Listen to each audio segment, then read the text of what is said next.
Of the world's 7,000 languages, 3,193 are endangered per ethnologue.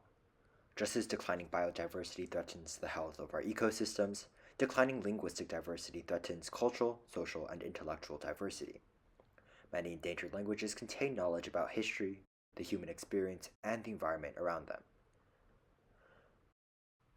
To fight against language death, documentary linguists are increasingly relying on technologies such as Elan, an audio transcribing software, and Flex, a dictionary building tool, both of which are time-intensive and somewhat unintuitive.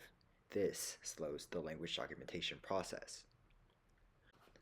With QuickGloss, we aim to reduce the burden of language documentation. Our design philosophy was guided by ethical AI principles.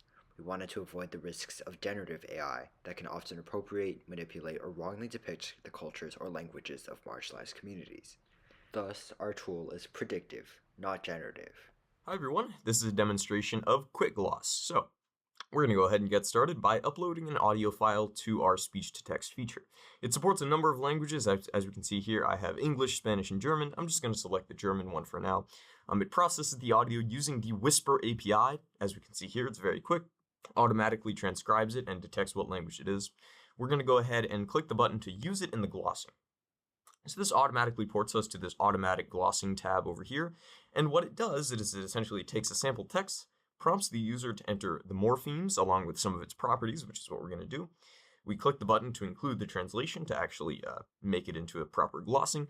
And as we can see here, it takes the original text, segments it using using the morphemes that the user provided, as well as extrapolation from machine learning techniques from species vectorization, and then gives a pseudo-translation. Of course, since there are extrapolations, it's not entirely perfect. It can't rely entirely on the user. So for example, this D is marked as feminine when it should actually be marked as plural. But yeah, it's still fairly accurate for the most part. And as we can see here in the analysis tab, it gives a bunch of data about the individual morphemes. So we can see the dependency and the part of speech, etc. And that's done using Spacy's NLP feature. And I also put a bunch of other samples in other languages, as we can see here, and it works as well. Now let's go on to the manual glossing tab. This is designed specifically for under-resourced languages, or just languages that aren't supported by our main algorithm. But it can be used for under-resourced languages as well. Here I'm using Swahili, even though it's not too under-resourced, again, it's not supported. You can import gloss abbreviations here in case you have any cases or anything that's not covered by the standard Leipzig notation, and that wouldn't be included in our main program. Again, a feature specifically for under-resourced languages. And as we can see here, it breaks down the morphemes and provides the gloss text. It breaks it up here, provides the definition, and provides the properties, namely here that it's plural and second person. So thank you guys so much for listening to our demo.